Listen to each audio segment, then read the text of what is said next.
Kembali lagi di channel Catatan Cacatan. Ini adalah salah satu potret paling terkenal sepanjang masa. Potret ini telah menjadi simbol revolusi di seluruh dunia selama puluhan tahun. Familiar nggak sih sama potret ini? Ya, ini adalah potret Ernesto Che Guevara, seorang revolusioner legendaris asal Argentina. Dalam video ini kita akan mengikuti perjalanan hidup pria yang dijuluki El Che ini. Video ini akan terbagi menjadi dua part dan selamat datang di part yang pertama. Yuklah tanpa basa-basi lagi, simak sampai habis ya.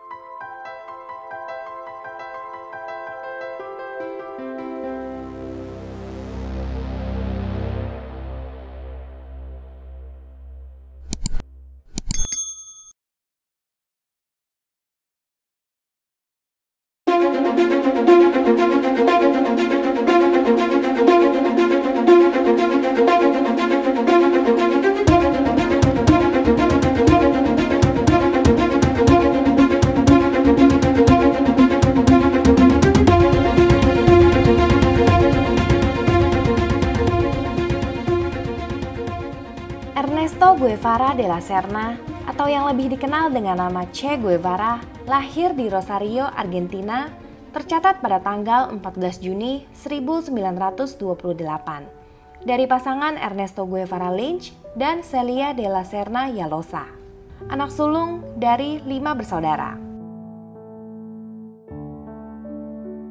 Che lahir prematur. Ada kisah menarik tentang kelahiran Che. Oke, mari kita mulai dari kisah cinta orang tuanya. Celia adalah keturunan bangsawan. Salah satu leluhurnya adalah Raja Kolonial Peru. Kakeknya adalah tuan tanah yang kaya. Sedangkan ayahnya adalah profesor hukum sekaligus politikus yang terpandang. Namun sayang kedua orang tua Celia meninggal di saat ia masih kecil. Ia dan keenam saudaranya dibesarkan oleh bibi wali agama. Karena masih kecil, Celia belum bisa menerima warisan orang tuanya hingga ia berusia 21 tahun. Sedangkan Ernesto juga keturunan bangsawan Spanyol dan Irlandia. Ia juga merupakan cicit dari salah satu orang terkaya di Amerika Selatan pada masa itu. Ernesto sendiri memiliki investasi di perusahaan pembuatan kapal yacht. Singkat cerita, Ernesto dan Celia bertemu pada tahun 1927. Tidak lama kemudian, Celia hamil anak Ernesto. Jadi Ernesto memutuskan untuk melamarnya. Namun kerabat Celia menolak lamaran tersebut karena saat itu Celia baru berumur 20 tahun. Menurut hukum Argentina, gadis di bawah 21 tahun membutuhkan persetujuan keluarga untuk menikah atau menerima warisan. Putus asa karena sedang hamil 3 bulan, akhirnya mereka memutuskan untuk kawin lari. Mereka kabur ke rumah kakak perempuannya. Tindakan ini berhasil. Akhirnya mereka mendapatkan restu dari keluarga Celia. Pada tanggal 10 November 1927, mereka melangsungkan pernikahan secara tertutup di rumah kakak perempuannya. Segera setelah itu, pasangan ini mengucilkan diri di pedalaman hutan terpencil Misiones, membawa serta rahasia mereka. Bersama-sama kami memutuskan apa yang harus dilakukan terhadap hidup kami, tulis Ernesto dalam sebuah memoir. Di balik penyesalan, kehati-hatian, dan lingkaran ketat kerabat dan teman yang ingin menghalangi pernikahan kami, lanjutnya. Setelah beberapa bulan di Misiones, kandungan Celia berkembang dengan baik. Kini sudah waktunya untuk kembali ke peradaban supaya Celia bisa melahirkan dengan nyaman dan aman. Mereka berangkat mengikuti aliran air sungai. Perjalanan mereka terhenti di kota Rosario. Disinilah Ernesto Guevara de la Serna lahir. Menurut pengakuan Celia, Che sebenarnya lahir prematur pada tanggal 14 Mei 1928 saat usia kandungan belum genap 8 bulan. Namun dokter yang menangani kelahirannya ini melakukan kesalahan saat mencatat akte lahirnya. Dalam akte lahirnya tercatat bahwa Che lahir pukul 3:05 dini hari tanggal 14 Juni 1928. Keluarga Guevara sangat gemar berlayar. Mereka sering menghabiskan liburan dengan berlayar ke pulau-pulau sekitar, dan kadang menghabiskan beberapa hari di pantai milik San Isidro Yacht Club. Pada Mei 1930, ketika Che berumur 2 tahun, ibunya membawa Che pergi berenang di sungai klub tersebut. Namun saat itu, Argentina sedang memasuki masa transisi ke musim dingin, sehingga suhu cukup dingin dan berangin. Ketika ayahnya tiba di klub membawa makan siang untuk mereka, ia mendapati putranya menggigil di balik baju renang yang basah. Celia yang tidak pengalaman tidak menyadari bahwa perubahan cuaca tersebut bisa membahayakan. Pada malam harinya, Che mengalami batuk-batuk. Dokter yang merawatnya mendiagnosa Che menderita bronkitis asma. Ia meresepkan beberapa obat yang umum. Namun batuk terus berlanjut hingga beberapa hari ke depan. Ketika keluarga menyadarinya, semua telah terlambat. Kini Che telah terserang asma akut yang akan terus ia derita sepanjang sisa hidupnya.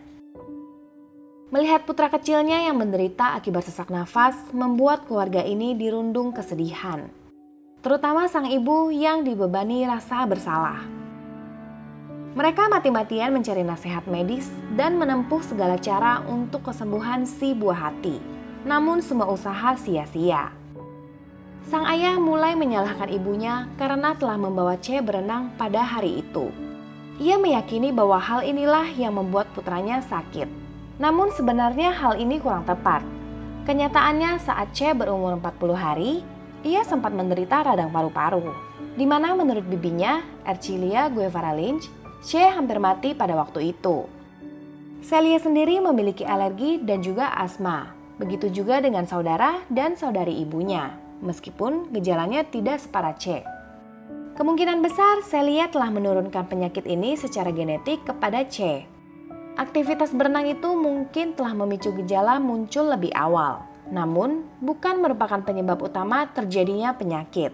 Cepat atau lambat, Che tetap akan mengalaminya. Meskipun begitu, Che tetap tumbuh sebagai anak yang aktif. Ia sangat gemar mengayuh sepeda kecilnya pada usia 4 tahun. Satu-satunya yang dilemahkan oleh penyakit tersebut adalah mental sang ayah. Ia mulai berpikir yang tidak-tidak. Ia percaya bahwa apa yang terjadi pada Che adalah sebuah kutukan, sehingga ia membuat keputusan-keputusan yang tidak masuk akal. Setiap hari selalu muncul larangan-larangan baru dalam aktivitas keluarga, sehingga keluarga ini terkesan dihantui oleh penyakit asma. Dokter merekomendasikan lingkungan yang kering dan bersih untuk menstabilkan asma Che. Maka, sang ayah membawa keluarganya pergi ke dataran tinggi Cordoba. Selama beberapa bulan, keluarga ini sering bolak-balik Cordoba dan Buenos Aires.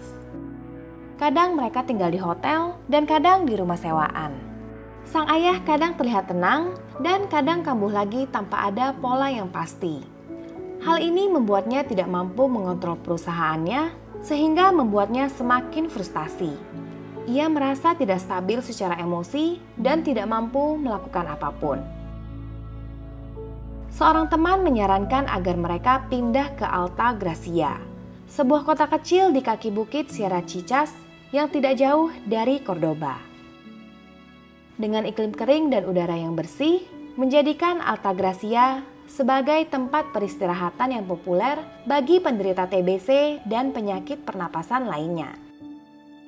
Keluarga Guevara menerima saran tersebut dan berencana menetap di sana untuk sementara waktu. Namun siapa sangka, Alta Gracia menjadi rumah mereka selama 11 tahun ke depan.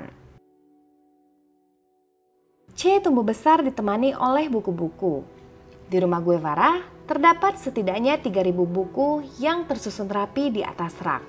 Saat berusia 12 tahun, Che sering mampir ke rak tersebut untuk memenuhi hasrat membacanya.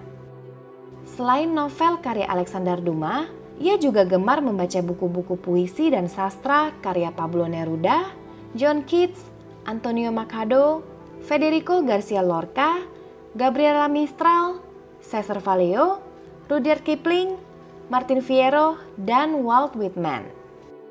Selain itu, ia juga suka membaca buku-buku penulis lain seperti Karl Marx, Vladimir Lenin, Nietzsche, dan Sigmund Freud. Tentu ini bukanlah bacaan yang umum untuk anak seumurannya. Oleh sebab itu, Che terkenal sebagai orang yang berwawasan luas. Bahkan di kemudian hari, CIA mengakui hal ini. Che adalah seorang yang cukup terpelajar untuk seorang Latino. Tertulis dalam laporan biografi dan kepribadian CIA pada 13 Februari 1958. Dalam hal politik, Che tumbuh besar dengan ide-ide komunis dari keluarganya yang diketahui lebih berat ke kiri. Ayahnya sendiri merupakan pendukung Partai Republikan dalam Perang Saudara Spanyol yang berlangsung dari tahun 1936 hingga 1939. Ia sering menjamu para veteran Perang Republikan di rumahnya. Sebagai info tambahan, Uni Soviet mendukung kaum Republikan selama perang berlangsung dengan menyumbang senjata dan relawan untuk agenda gerakan komunis internasionalnya Joseph Stalin.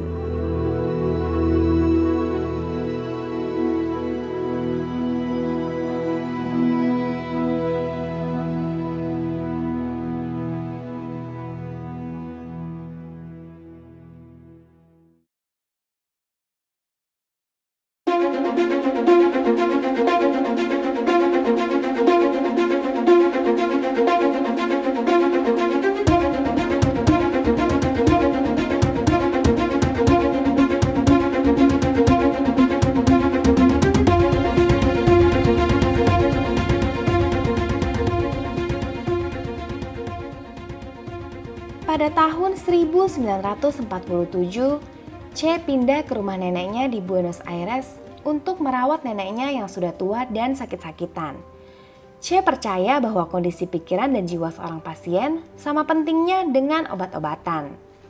Jika seorang pasien tidak memiliki semangat untuk sembuh, maka obat seampuh apapun tidak akan membantu. Oleh sebab itu, ia ingin berada di dekat sang nenek untuk memberi semangat walaupun dia sendiri masih tersiksa oleh asma. Namun neneknya meninggal tidak lama setelah itu. Mungkin karena merasa tidak mampu menyelamatkan neneknya, pada tahun 1948, Che memutuskan untuk belajar kedokteran di Universitas Buenos Aires. Namun sebenarnya, Che belum menentukan masa depannya untuk menjadi seorang dokter. Hal yang sangat ingin ia lakukan saat ini adalah keliling melihat dunia luar. Maka pada tahun 1949, ia cuti kuliah untuk melakukan perjalanan pertamanya sejauh 4.500 km ke utara Argentina seorang diri, dengan mengendarai sepeda motor rakitannya sendiri. Che memang bukanlah tipe orang yang bisa duduk tenang. Ayahnya pernah berkata mengenai sifat tidak bisa tenang Che. Hal pertama yang harus disadari dari putraku adalah di dalam nadinya mengalir darah pemberontak Irlandia, kata sang ayah. Suatu hari, seorang teman lama yang bernama Alberto Granado mengajak Che untuk melakukan perjalanan ke Amerika Utara dengan menggunakan sepeda motor. Che mengiyakan ajakan tersebut. Siapa sangka, perjalanan ini akan menjadi perjalanan yang mengubah hidup Che Guevara untuk selamanya. Kisah perjalanan mereka telah diangkat ke film The Motorcycle Diaries. Alberto Granado dan Che sudah saling mengenal sejak tahun 1942. Saat itu Che berusia 14 tahun dan Granado berusia 20 tahun. Saat itu Granado sudah memprediksikan bahwa Che akan menjadi orang penting di masa depan. Hal yang paling aku kagumi adalah kejujurannya dan kemampuannya untuk mengubah sesuatu yang negatif menjadi positif, kata Granado dalam sebuah interview dengan BBC. Pada tanggal 1 Januari 1952, Che dan Granado merayakan tahun baru dengan memulai perjalanan yang telah lama direncanakan. Meskipun itu berarti Che harus meninggalkan ujian kedokterannya. Dengan menaiki La Poderosa 2, motor Norton 500cc buatan tahun 1939 milik Granado, kedua pemuda ini meninggalkan provinsi Cordoba, Argentina. Pemberhentian pertama adalah Miramar untuk menemui kekasih Che, Maria del Carmen Ferreira, atau yang biasa dipanggil Cicina. Che dan Cicina telah kenal sejak SMA, namun cinta mereka baru bersemi ketika kuliah. Mengetahui Che akan pergi ke Amerika, Cicina memberikan Che $15 untuk titip beli baju renang di sana. Che berkata bahwa ia lebih baik kelaparan daripada menggunakan uang tersebut untuk hal yang lain. Pada tanggal 14 Februari, mereka berhenti di Chili, Amerika Selatan. Di sini mereka memperkenalkan diri sebagai ahli penyakit kusta yang telah dikenal secara internasional kepada sebuah surat kabar lokal. Surat kabar tersebut mencetak kisah mereka yang cemerlang. Artikel inilah yang menjadi modal bagi Che dan Granado untuk mendekatkan diri kepada penduduk setempat di sepanjang jalan. Meskipun begitu, perjalanan mereka tetap tidak berjalan mulus. Saat mereka berhenti di kota Lautaro di Chili untuk memperbaiki motornya yang baru saja mengalami kecelakaan ringan, si mekanik mengundang mereka ke acara dansa. Pada titik ini, Che telah dicampakkan oleh Cicina. Mungkin karena sedang galau, Che mencoba untuk menggoda istri si mekanik tersebut. Mereka pun harus berurusan dengan penduduk setempat karena ulah Che yang menggoda istri orang. Di dalam film The Motorcycle Diaries, digambarkan bahwa kedua pria ini diusir dari kota tersebut oleh warga yang marah. Namun sebenarnya produser menggunakan artistic atau dramatic license dalam hal ini. Dalam menceritakan sebuah kisah nyata, produsen film memang diberikan hak untuk mendramatisir sebuah kejadian demi menambah nilai sinematik sebuah film. Pada faktanya, mereka masih menginap satu malam lagi dan sempat makan siang bersama dengan keluarga tetangga. Kemudian mereka pergi tanpa ada insiden apa-apa. Di Santiago, ibu kota Chili, motor mereka mogok. Kedua pria ini terpaksa melanjutkan perjalanan dengan menumpang kendaraan lain. Di Santiago, Che dan Granado mampir ke pertambangan tembaga Cakwe Camata. Ini adalah tambang terbesar di Amerika dan merupakan sumber utama kekayaan Chili. Pertambangan dijalankan oleh monopoli perusahaan tambang Amerika. Sebagian besar orang melihatnya sebagai simbol dari nominasi asing. Ya, miriplah dengan Freeport di Indonesia. Di sini untuk pertama kalinya, Che melihat secara langsung kesenjangan sosial yang amat terasa. Ia bertemu dengan sepasang tunawisma yang berusaha mencari pekerjaan di pertambangan. Dengan cahaya satu lilin, fitur kontrak dari pekerja memberikan kesan misterius dan tragis. Pasangan ini membeku di hamparan malam, berpelukan. Ini adalah cerminan langsung dari proletariat atau masyarakat kelas bawah di setiap bagian di dunia. Tulis Che dalam buku diarinya. Che menjadi sangat akrab dengan kemiskinan. Ia melihat bagaimana para elit menguasai lahan yang luas, bahkan terlalu luas untuk mereka budidayakan. Sementara di balik pagar berduri banyak orang yang kelaparan. Selanjutnya di ibu kota Lima, mereka menemui Hugo Pace, seorang peneliti kusta terkemuka dan juga seorang Marxis. Mereka terlibat dalam diskusi politik. Satu dekade kemudian, Che mengakui terpengaruh oleh Pace ketika dia memberikan buku Guerrilla Warfare kepada Che. Di San Pablo, mereka berkenalan dengan koloni penderita kusta di tengah hutan Amazon. Che dan Granado memberikan konsultasi dan perawatan secara gratis.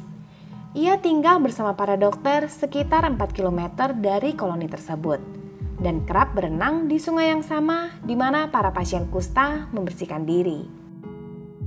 Pada hari ulang tahunnya yang ke-24, untuk pertama kalinya, Che memberikan pidato politik di hadapan para dokter dan perawat. Venezuela menjadi titik akhir dari perjalanan mereka, di mana Granado mendapatkan pekerjaan di rumah sakit kusta. Setelah 8.000 km dan hampir 9 bulan bersama, Che dan Granado harus berpisah di sini. Che memutuskan untuk pulang ke Argentina dengan menaiki pesawat terbang. Ia dijemput oleh keluarganya. Secara fisik tidak banyak yang berubah dari seorang Che Guevara. Namun orang terdekatnya bisa merasakan bahwa Che telah menjadi orang yang berbeda. Ia telah menyaksikan ketidakmampuan seorang ayah untuk mengobati anaknya karena kekurangan uang. ketidakmampuan untuk berpikir karena kelaparan dan juga hukuman, yang membuat seorang ayah harus kehilangan putranya karena sebuah kecelakaan yang tidak penting. Che ingin membantu orang-orang seperti ini. Ia kembali untuk menyelesaikan kuliahnya dan lulus pada tahun 1953 dengan nilai yang biasa-biasa saja. Kini ia telah menjadi Dr. Ernesto Guevara. Namun ia memutuskan untuk meninggalkan dunia kedokteran dan mengangkat senjata. Saya akan berada di pihak rakyat.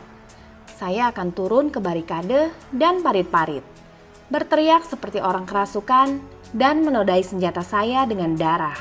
Dan menggila dalam kemarahan, saya akan menggorok-menggorokkan musuh yang saya temui. Tulisan Che di diarinya.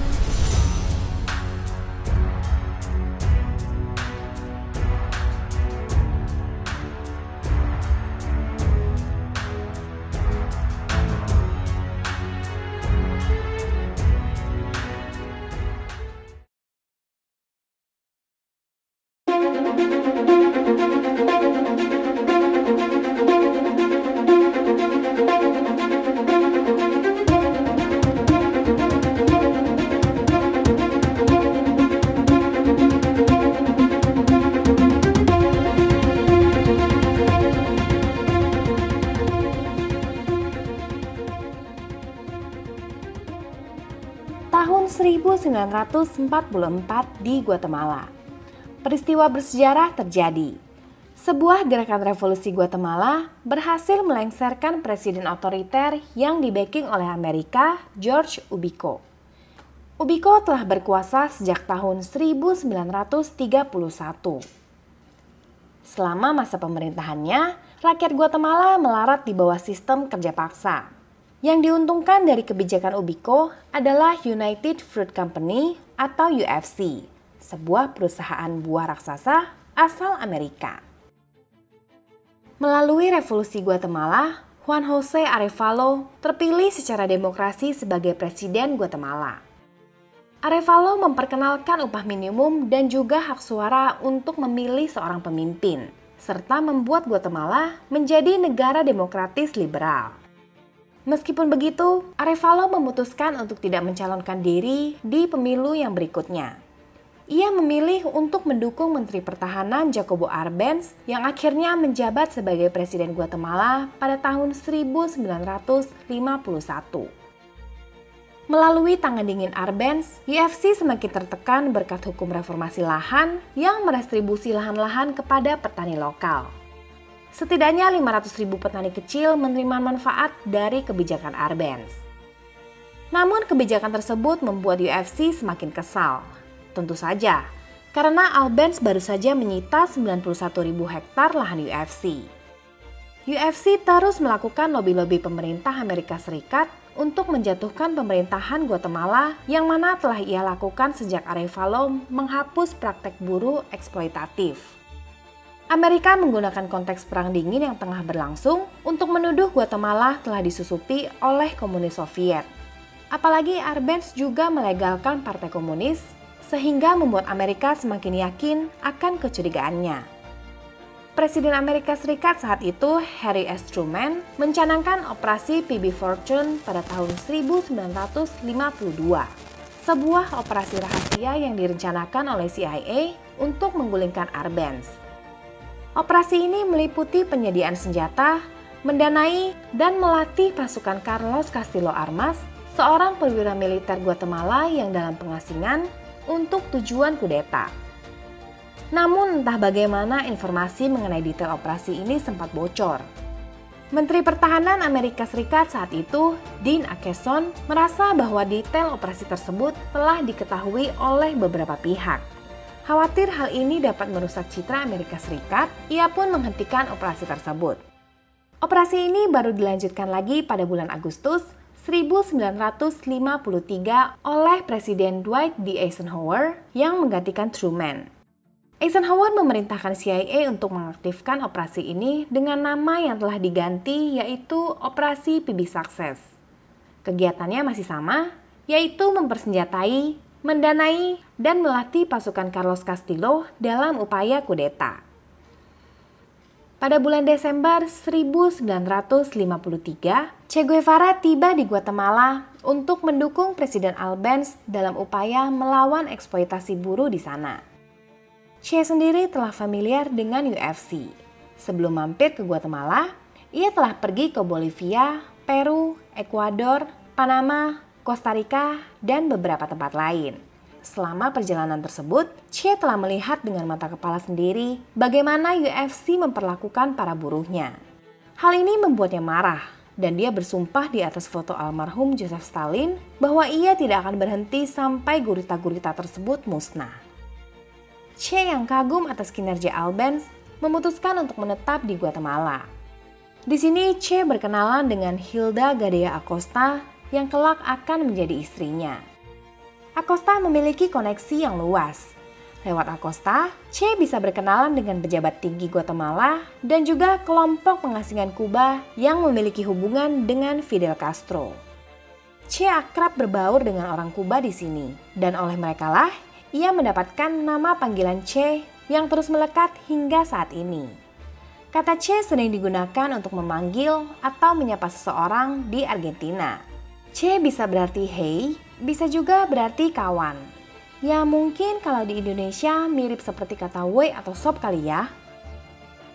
Operasi PB Success berjalan dalam kegelapan.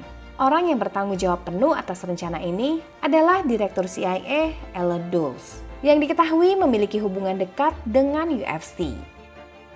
Setidaknya terdapat daftar 58 nama orang berpengaruh di Guatemala yang menjadi sasaran pembunuhan serta sejumlah nama lain untuk ditangkap. PB Success diawali dengan konferensi Caracas di mana Amerika Serikat secara publik menuding Guatemala sebagai negara komunis. Amerika Serikat terus mengkritik dan mengisolasi Guatemala secara internasional. Mereka telah menghentikan penjualan senjata kepada Guatemala dan mencekal siapapun yang menjual senjata kepada pemerintahan Arbenz. Amerika Serikat juga berusaha mengendalikan militer Guatemala. Mereka mengatakan bahwa mereka akan menyediakan senjata kepada militer Guatemala jika Arbenz telah digulingkan. Dan UFC sendiri telah lama memperkerjakan Edward Bernays untuk menyebarkan propaganda dan hoaks di dalam tubuh Guatemala.